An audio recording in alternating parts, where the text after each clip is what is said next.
रतलाम के बाद इंदौर, उज्जैन और देवास जिले के दौरे पर पहुंचे राज्यसभा सांसद ज्योतिरादित्य सिंधिया मंगलवार सुबह मां अहिल्या की नगरी इंदौर पहुंचे। इस दौरान उन्होंने श्यामा प्रसाद मुखर्जी की 120वीं जयंती के मौके पर माल्यार्पण कर उन्हें याद किया। उन्होंने कहा कि हमें श्यामा प्रसाद मुखर्जी के आदर्शों पर चलकर जीवन में आगे बढ़ना चाहिए। उन्होंने देश की एकता के लिए अपने जीवन का बलिदान दिया है। रतलाम के बाद इंदौर, उज्जैन और देवास जिले के दौरे पर पहुंचे राज्यसभा सांसद ज्योतिरादित्य सिंधिया मंगलवार सुबह मां अहिल्या की नगरी इंदौर पहुंचे। इस दौरान उन्होंने श्यामा प्रसाद मुखर्जी की 120वीं जयंती के मौके पर माल्यार्पण कर उन्हें याद किया। उन्होंने कहा कि हमें श्यामा प्रसाद मुखर्जी के आदर्शों पर चलकर जीवन में आगे बढ़ना चाहिए। उन्होंने देश की एकता के लिए अपने जीवन का बलिदान दिया है। वहीं उन्होंने मीडिया से कहा कि मध्य प्रदेश में उनके मालवा अंचल के दौरे का आज तीसरा दिन है।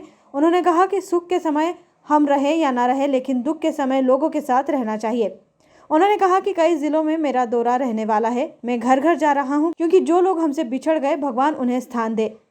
संकट के समय लोगों के प्रति संवेदना व्यक्त कर रहे बीजेपी के राज्यसभा सांसद ने कहा कि मैं आम कार्यकर्ताओं से भी मुलाकात कर रहा हूं। वहीं जब उनसे नेमावर की घटना को लेकर कांग्रेस के रुख पर सवाल किया गया तो उन्होंने कहा कि नेमावर को लेकर कांग्रेस ही क्या, हर जनसेवक को आक्रामक होना चाहिए। नेमावर घटना को लेकर सिंधिया ने कहा कि सीएम शिवराज सिंह ने त्वरित एक्शन लिया है और शिवराज सिंह चौहान जी के नेतृत्व वाली सरकार में जो भी गलत होगा उस पर एक्शन लिया जाएगा। हालांकि मालवांचल के दौरे को लेकर उस समय संशय की स्थिति पैदा हो गई जब उन्हें अचानक दिल्ली बुलाया गया। मिली जानकारी के मुताबिक फिलहाल सिंधिया आज दिल्ली के लिए रवाना हो सकते हैं और बाकी बचे हुए स्थानों पर दिल्ली से लौटने के बाद वो दौरा जारी रखेंगे। और घर घर जा रहा हूँ, क्योंकि वो रिक्तता को हम भर तो नहीं पाएंगे, लेकिन सांत्वना देना, श्रद्धांजलि देना एक जनसेवक होने के नाते हमारा दायित्व है।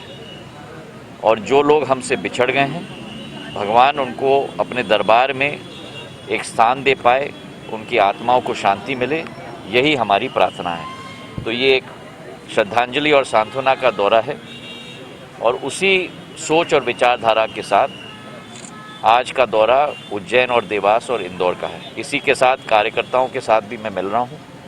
एक एक हमारे जो प्रचंड भारतीय जनता पार्टी की नींव है, हमारा आम कार्यकर्ता, उनके साथ मुलाकात, उनके साथ चर्चा, ये भी हर जिले में करते जा रहा हूँ श्रद्धांजलि के साथ।